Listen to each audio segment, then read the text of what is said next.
bringing our political editor Andrew Clennell across all the stories this morning, but something is about to emerge on Perrin Davey.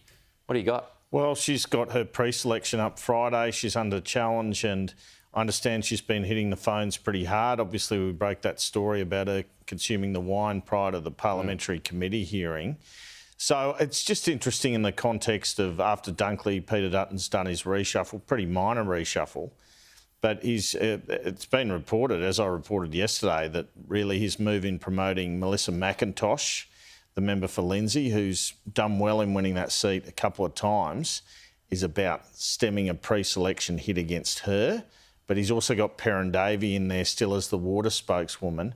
And I guess he's done the reshuffle a couple of days before her pre-selection is decided. So kind of interesting that their political futures are still up in the air, and yet they're in that shadow cabinet. How much support has she got given what's happened over the last few weeks? Well, I think, the only mail I have at the moment, and I'll keep looking at it, is a couple of weeks ago I heard she might be in trouble. I heard that again this week, and now I've heard that she's been hitting the phones pretty hard. So, look, maybe she'll survive, maybe she won't, but it's touch and go. OK, on to some other points. Luke Howarth, one of those to get a promotion yesterday.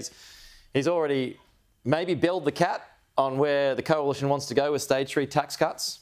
Well, I think they've always talked about reinstating some of that, but Peter Dutton said on Sunday Agenda we've got to look at the budget situation as well, which I thought was interesting, rather than just commit to that sort of thing. But surely they'll give higher earners more. There's absolutely no doubt about that. It's whether it's the full amount. I doubt it will be. Yeah. But the question I keep asking people, and they won't answer it, is are you determined to get rid of that 37 cent rate? Jane Hume said on Sunday with us that they won't be looking at indexing tax brackets, which I think is a damn shame, no matter what it costs, because that's the fairest way of doing things to stop this bracket creep situation. And do you think it pushes ahead with its plan to, chip off the super to use money to pay for your first home?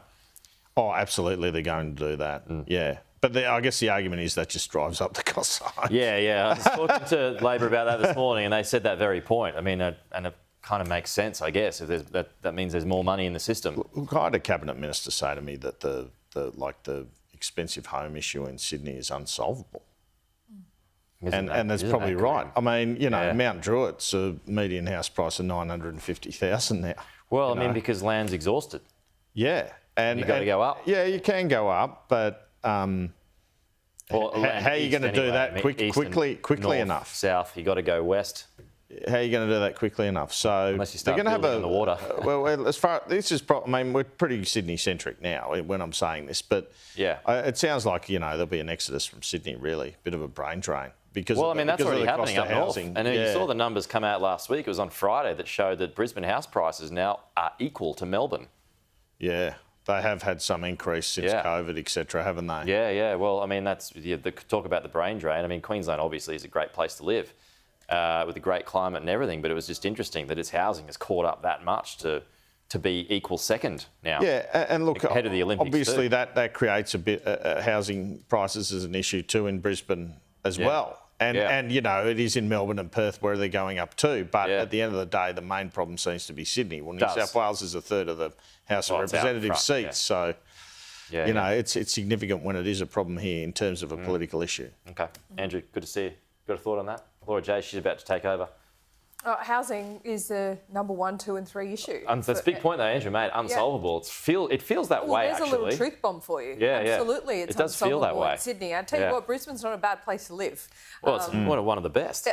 I agree. I used to live there. I love Brisbane. I'm the biggest advocate there is for Brisbane. But look, we're halfway through the term. I don't think there'll be an election this year. And we're going to get the GDP figures today in a couple of hours' time. It's going to show that our economy is slowing. So while this government has been concentrating on IR and trying to get all these wins for workers, it's seen as anti-business. And it's business that hire all these people. It's business that create the jobs. That's right. So this government is going to need to have to pivot at some point.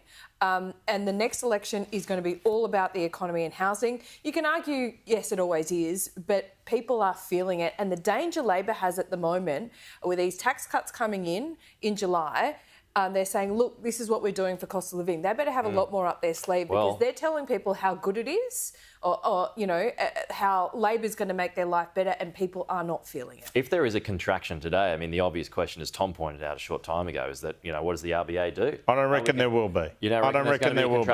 No, I don't think there will be. The economy is slowing. Yeah, right? but they want it to slow so that rates can be cut. So it's by how much it slows. Better for them. That's right. It's better for everyone eventually, as long as it doesn't slow too much. Yeah. Yes, and then people Which is recession we had to have firing material. So ultimately, the economy is actually where the government wants it. Well, sure, if jobs stay the way they are. Yeah. And if people start losing their jobs, it's a very different situation. It's all about the soft landing. Yeah. And also, if people start losing their jobs, fair enough, as long as the unemployment rate stays 5 or less. Yeah. Because that's historically very low. Still low, yeah.